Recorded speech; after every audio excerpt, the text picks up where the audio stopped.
All right, Dave, it is Monday. We just had a long weekend at the track with lots of good friends and cars.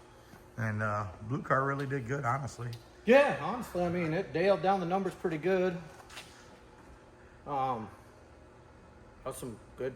I mean, if I'm going to lose a race, if I'm driving a race, that's the way I'd want to lose. Honestly, that was some good racing. There wasn't much room there. 0.011 and a 0.015 on both. I mean, dude, that is just. And both were really the closest. I mean, both the guys he drew were the best in that real. Yeah, that was some neck to neck racing, and I mean that's the way I like it personally. Yeah. Well, I'll tell you this. I'd rather lose. I don't know. I'd like to win by a mile, but if I'm going to lose, I'd rather lose by an inch than a mile. Well, I tell you, based off. Yeah. Gosh darn it. Based off of, I look at data. That's what I do afterwards. And because we had that one pass that was a 29 pass and I have a pass that was a 31 pass, next time we go out, I'm going to tell you this. I'm not going to take and think of 32 and 33 are good enough. So I want to be a little closer. Yeah, I mean, typically, in a lot of these racing, this kind of stuff, a lot of these guys' reaction times aren't really killer. They're 0.07. I know what I said. We happen to get we drew the one guy that got a good reaction time. If we do, like Harley was killing it on the tree, a lot of 0.03s, 0.02s, he was killing it on the tree. And, if the other guy didn't, it's just so crazy, like, when you think about the aspect of racing, how much them little numbers up front truly mean at the end of the day. You go... so both this guy goes Harley goes a 0.032 with an 0.03 light. This guy goes a perfect 3.0 with an 0.06 light. He's still lost. It's that marginal. It is. There's no way that guy could win at that point. It's so crazy to think of it in that perspective. That's usually why I say, if you can go a 31, a 32 and cut an 0.2, 0.3 light, you pretty much got it. Normally it probably would have been pretty much got it sewed up usually. I mean, we went at 32. It was a small number too. It wasn't like it was off. It was, we were right there. Yeah. And against my better judgment, every time we made a pass, I wanted to put a little more in it, but we were, and we had a lot going on. I listened to a lot of people too. Yeah, I listen to people, and I don't usually let it by. Leave it alone. Leave it alone. Leave it alone. Leave it alone. I'm like, I could keep sneaking quarter pound. I was doing quarter pounds at a time. Yeah. And you could see it making a difference. But either way, that's over with. It did good. Harley did good. If we go back out to any 530 stuff, whatever, the car's kind of dialed for it, honestly, it's doing its thing. I kind of want to go faster with the car, so I already talked to Dave, like, maybe we throw our other turbo on there and move it down to where that little hole is right there in the bumper. Be a lot of turbo for that little engine. Yeah, they said that before, but we've always made it work. Yeah, it's a lot. We could probably see if we could trade that housing in for a 130 housing. Yeah, a smaller exhaust side would definitely help. Do a 130 instead of, would probably which we could probably trade somebody pretty easy for that 150. Yeah. But the other thing too is that is an old school Garrett journal bearing, not ball bearing. So it's gonna be, it ain't gonna be like John spooling John's car up. Think about John's car. Well, that's what's John got? A 94, right? And what car? What, did he go bigger on the race car now?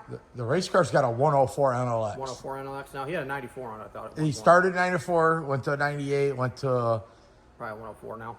I think it would. Then he went from 98 to 104. Yeah, and I think he still plans on maybe jumping to the 110 that we had at some point. But he hadn't tapped out anywhere near the power of that. No, it's efficiency. If you he's trying to keep it out of a situation. Yeah. Anyways, that's nor here nor there. So I see you working on the car. See that you removed some more of the meat around the strut tower here.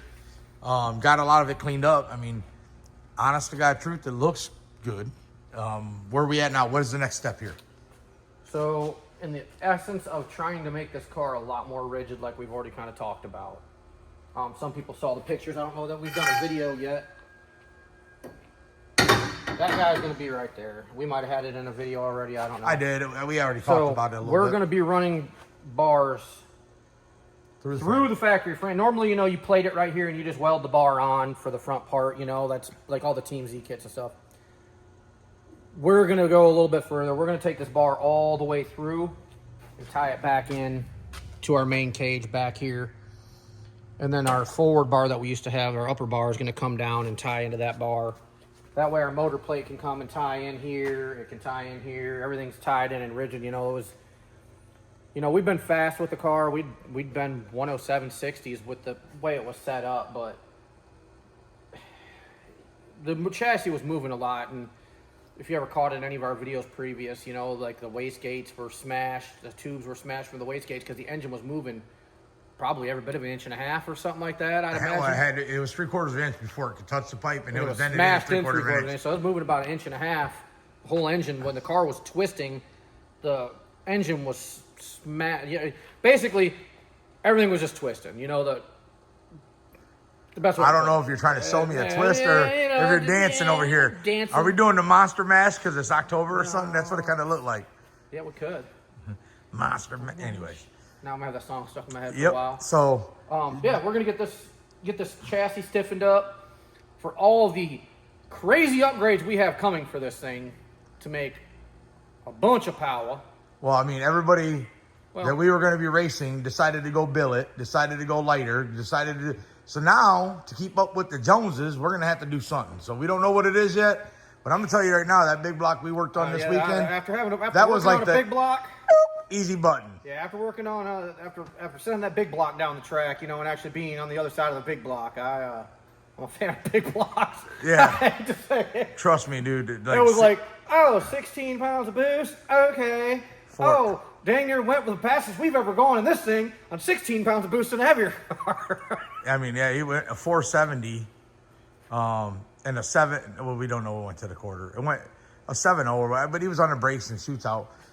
The last pass, based off of the 450 pass and the mile an hour, and the fact that car was back halfing way faster than his up front, it was deep into the sixes. And we don't know because the clocks were off and the drive shaft speed sensor wasn't working. So we can't even pull a mile an hour out of it. So until it's hypothetical for now, but I promise you the car was rolling. Yeah. Harley was rolling. Harley was rolling, dude. He was 5.0, 140 something to the eighth. And in his video from that car, dude, the black car was leaving him out of leaving his light. They were together for about 0.02 seconds. I think Harley treated him like a split second, then it was.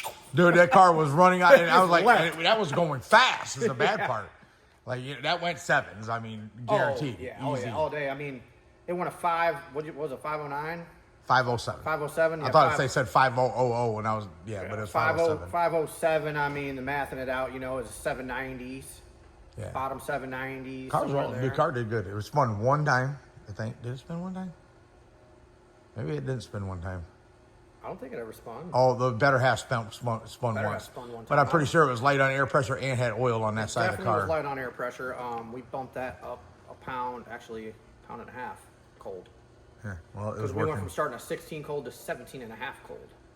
It was and working. I really liked that change. I don't know how that would work on a marginal track, but it worked good at our track. Well, another thing is that going over the data today, because that's another car I went over data in, and I might even grab the laptop. I actually got it on a charger so I could go over some stuff. I got to change some things, Working out all the bugs. Yeah, a lot of bugs. Finding all the little bugs, the little flaws, little things that need fixed. I mean, that's why you shake a car down. Well, to have a car come out and everything be perfect the very first time, like the rear shocks and suspension, I want to find something to change. But going over the data with the G sensor and then looking at shocks and looking at them like, nothing to change. There's everybody. It's like, I don't know how you get that lucky, honestly. I'm going to call it luck because even with data and having that understanding, it's still hard. And I've never really done a lot with you can get anti-squat numbers and you can get, all the numbers that you think you want to work for that car. But you still got to figure out shock settings, and we never even changed the shock. Not in the front or rear. We never changed it. No, they didn't change a shock or anything on that car. The front's tight. What it left here from is what it made all its passes on. Nothing got changed. Yeah, it went from a 120 foot, 60 foot to that's the slowest 60 foot that car did. 120, 60 foot, and 115s is all it did. Is one or the other, and it was based off the leave RPM, which I did figure out today where the dumps are controlled at, and I'm going to turn the dumps on until 6,000 or 7,000 because the car is bogging down. But like I said, that's not even what I come over here for, but it was a good recap on them two cars. The truck we got a gremlin in, seems how we did bring up everything. The red and white truck, Aaron's truck, we got a ignition gremlin. I'm thinking it's coil related or power related to the coils. And that's coming from John. It is weird because, when we first put the stuff in here, switched the Dominator into it here, and we fired it up, it acted like it was running on half a cylinder. Shut it off a couple times, fired up, all of a sudden it acted like it was running good. Like, oh, okay. You guys were messing with coils or whatever. Thought maybe it was a coil. That hole or something. So it kind of cleared up, stuff like that. He ran all the drag week, everything with it, and everything was okay. And we kept it at 25 on the duty cycle for the boost, so he's making 15 pounds. Yeah, starting to 20 pounds though, and it starts to like have a weird breakup trace. I drove the car too because you couldn't hear it at the line. You can hear it in the car for sure, 100%. So I was like, he's saying it's breaking up. I'm like, it ain't breaking up. I ain't hearing no breaking up. He's like, you drive it then. So, man, I'll tell you what, it's so weird jumping in that truck. That 140 60 foot felt like a 10 60 foot compared to what I'm used to doing because I actually had to do stuff. Normally, I just in this car, I just put off the button and 10 60 foot. I don't do any work. And the bad part is it's even got a good anti-roll bar, but it's still frame. It's a frame. Everything else that gets old school frame in that truck that's not boxed in. Dang sure it moves does around. look like it's so fast when and it looks not just riding in it, but it looks like it's fast. I think it looks fast because it's moving too. Yeah, it's like all the kicking up. Yeah, it's cool though. It's a cool. He got a lot of attention with it, dude. And we just got to get that ignition system. I'm gonna start with a smart. He needs it anyways because he wants to crank it up. We'll do a smart coil kit with the big wire kit from Holly. Get it directly from Holly. That'll take care of any ignition side stuff. If it's still doing it, we'll start messing with ECU pins or something. We did have some of them plugs opened. Maybe a pin came out some on one of them or something like that. Yeah, that is a very, and I ran into that recently with the doors on the better half. That one, I didn't have the clips in to hold it and the pin was loose. There ended up being a switch on the thing, but it's still. We did have to open up, unopen that clip up and pull some pins. And I want to run 3-wire to the back so he can get his fuel sending unit, but now you got him talked into doing the intake deal. He's pretty much just going to order a 5.0 brushless intake, and that's what I'd do. Then you don't have a sump hanging off the bottom anymore. That was his biggest thing. Like, what? That gives me 2 more inches of travel room under there. So that's awesome. Yeah, I don't know. I think it's a cleaner, better look, anyways. Honestly, if you got the capability of doing it, have a nice baffle tank where it keeps everything around it, and he's got room to do it. So then you just got one filter on the rail. Boom, done. And nowadays with the motion filter with the 1 and 2 out, that's a new game changer too, which we're using one on that blue truck next door. Yeah. It looks like he's got a whole bunch more done on that. I mean, yeah, he spent the day on that today. It appears like almost all the wiring's all hooked up, and yeah, he's still trying to figure out alternator, but he's got an idea. He'll get it. I got faith in that guy. Knowing him, he'll probably go home and sit down on his mill or something like that and mill out a nice custom bracket. And ours, hopefully, based on what you say, hopefully we can use a LS1 bolt-on alternator bracket kit. That would be awesome. But I'm not sure if them holes are going to be in the same spot on the engine that we might get. Or if we do get it. I don't know. It's just one of those things to think about. Anyways, looking good. I'm going to get next door. I got to do some stuff on the better half. I see you'll be probably getting the first bar through here maybe tonight or tomorrow. Well, I plan on... I was just cleaning things up as I go. Like, I knocked these spot welds off because, I mean, I'm here. I'm already working. I might as well knock them off. So, I'm going to try. I'd like to leave on a note where I have at least 1 bar in, if not have a plan both, for the secondary bar? I already have a plan for this bar right here. I just got to get this bar through. Once this bar's through, I have the other bars sitting there ready to rock already. I might have to add a little more bend to them. Once these 4 bars are in, I'm telling you. Then it's just literally drop our transmission in there with the mock-up block. We need to order... Oh, don't even want to know. Never mind. Okay, anyway. That's some brakes down there. Oh, yeah, now we're back. All right. Back to our regularly scheduled program. I forgot what I was talking about. You wanted to get 1 bar set up? Yeah, so I forget who makes it. If y'all know who makes it, comment in here. We'll try to figure it out before then, hopefully. He has the little deal where you clamp. Basically, it's a 3D printed deal that goes right into your transmission yoke deal. So you can shoot your laser out at your rear end and all that stuff. I'd like to do that. I've seen them. I forget who it is. There's two different ones because one guy has it where it's goes right into your crankshaft, and the laser goes right into that. The other guy has it where it goes into your pinion. Same thing either way, but we need the trans one because we're going to use the trans to line up. Using our trans to set our engine depth. Yeah, we're not moving in. It's about how you'd want it anyways. You could No, we can't go back any further. I know that. Yeah. Not without a bunch of modification that I ain't doing. Well, there you go, guys. Well, I don't want to go back.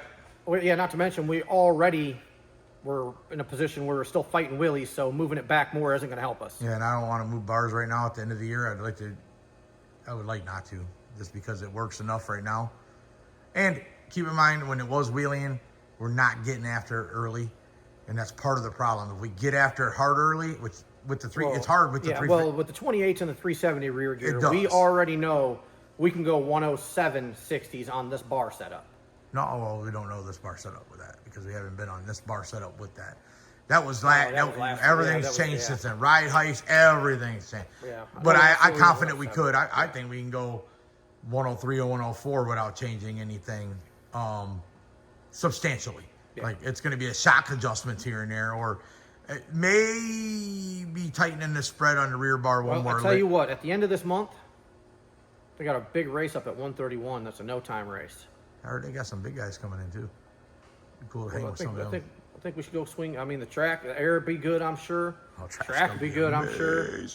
So, I guess it's time to go clip off some 1060s again. We ain't done that in a while. We've been doing all these drag and drive stuff, and we've been racing all these tracks that aren't. Dude, good. This weekend was depressing. That finally I stood on a track that actually had bite, actually had teeth in it for the first time, and I couldn't even tell you how long.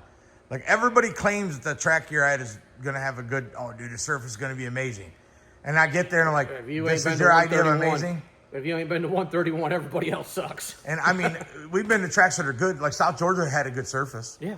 Bradenton had a good surface. Track overall. 42 has had a good surface. Yeah. They still ain't 131. None of them are 131. I hate to break it. Milan, before they did all the changes, dude, had a pretty good surface. We always thought we always did good there. Like we went fast in every car we ever took there, pretty easy. I don't think we ever really spun there. We always went down. Yeah. So I mean, we a lot of good 60s surfaces there. Yeah, we did. Right before drag week. Right before drag week. And then we get down to drag week and car won't go down the track. Yeah, well, we've learned a lot since then. I feel like we got our stuff together pretty good. What I'm going to do is I'm going to set up time lapse so you can watch Dave pretend to work.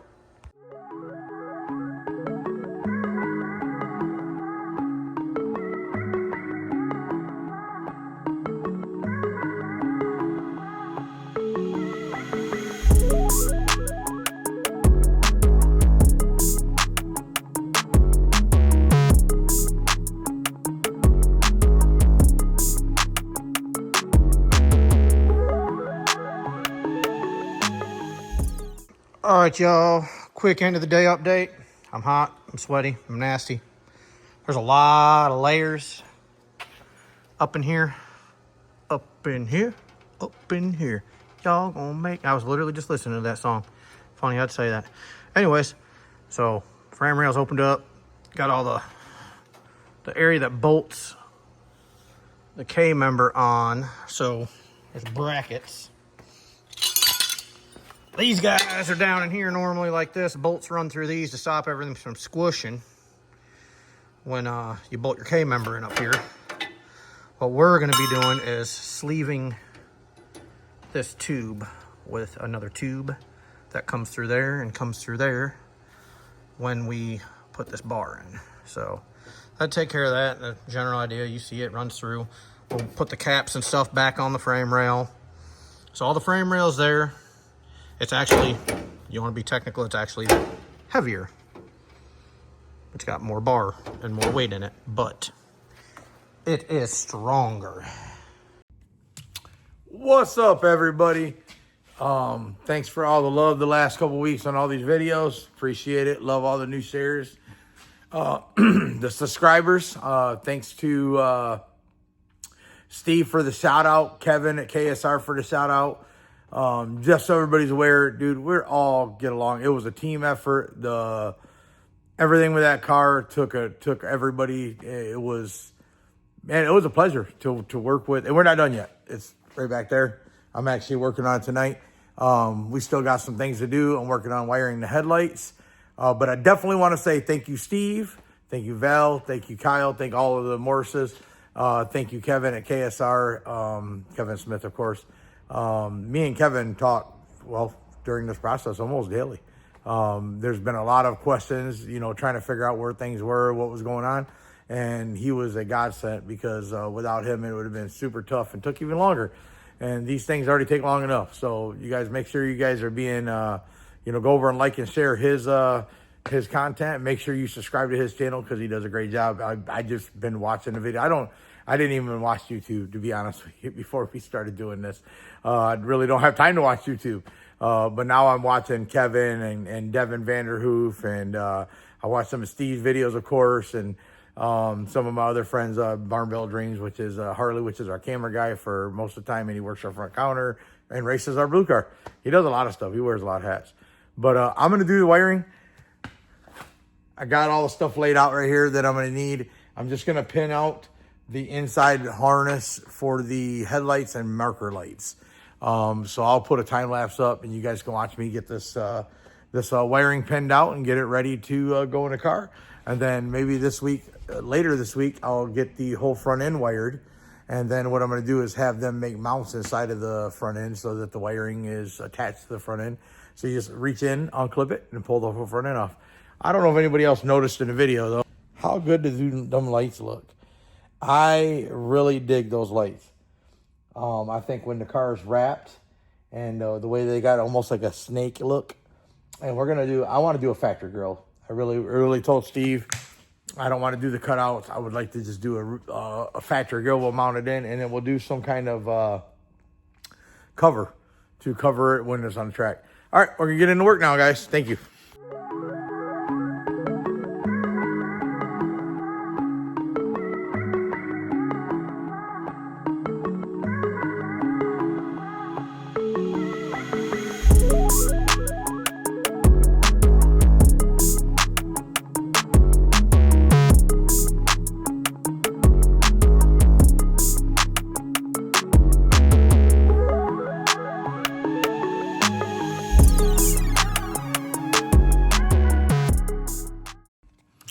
All right, so the first part, I hit the button and thought the time lapse was going. So you guys missed me building the first plug here. So this plug here has all the is terminated to go to the leash panel inside the car. There'll be a ground and the missing pin that you see here. There's already a ground that Kevin has ran up to that area. So all I gotta do is pin it, it'll plug in here. There was no sense of me running it through the Raycom. Matter of fact, a lot of times on the inside of the car, I use different stuff than Raycom. The DR25 is awesome. It's like chemical resistant and this and that. So this will plug in the firewall. This harness here, you see here, this is gonna be headlight and marker light number 1. You got your high beam, your low beam, your marker light and turn signal, and then of course your ground in and ground out. This, I left it long, is your driver's side headlight, and you got your low beam, high beam, parking light, turn signal, and ground. You'll notice the colors that I used are the same colors that GM used back in the 50s and 60s. They kind of kept the same colors, and then we moved right into using trailers, use the same colors as that also. So it's real easy to remember. You know, brown is your marker light. You know, the blue is your high beam. Tan's your low beam. Green is your right turn. And yellow is your left turn. Did notice something else too. Obviously, we just got back. This is Wednesday. It's Wednesday. I thought this was cool. Didn't even notice until now. Here's where the vent tube used to be. That was putting oil on the track, and we had that goofy tube you seen in our Steve's and my video. They already got a new line on there. They've already built, like, welded up the tank here, ran a line, got it all done up. I'm actually just going to send a picture to Steve here in a second. Awesome. These guys are kicking butt around here. We're getting stuff done about as fast as we can get stuff done. I think that's going to end second shift for me, though. I'm wore out, man. We've had it was good last couple weeks. Still wore out. The car here, Charger. I was actually here tonight to tune that. Dave did heads and cam and a whole bunch of other stuff, but we're missing something. Once again, blue truck. Every day, it's getting closer and closer and closer. I can see that we have fuel lines hooked up. I can see the Motion Raceworks fuel regulator here. We did all motion. It has a motion fuel, the fuel filter 1 in 2 out. I've been wanting to use one of those. Finally got a chance. We did just order a motion shifter to get rid of that thing in there. That old thing there, it just ain't gonna work. As you can see here too, motion, CO2 bottle, mount, all Flow Supply. So this is, we love Flow Supply. There's the box that the filter came in. We love Flow Supply. David Varsiner over at Nitrous Outlet. This is his brand. Dude, the hose is just a really nice hose. Very good on size. It's flexible. This stuff, the bigger it gets, is not as bad as far as flexibility. It crimps so nice. Oh, sorry. Crimps up so nice. Look at that. All the flow. Anyhow, thanks for guys for watching. Make sure you like, share, subscribe.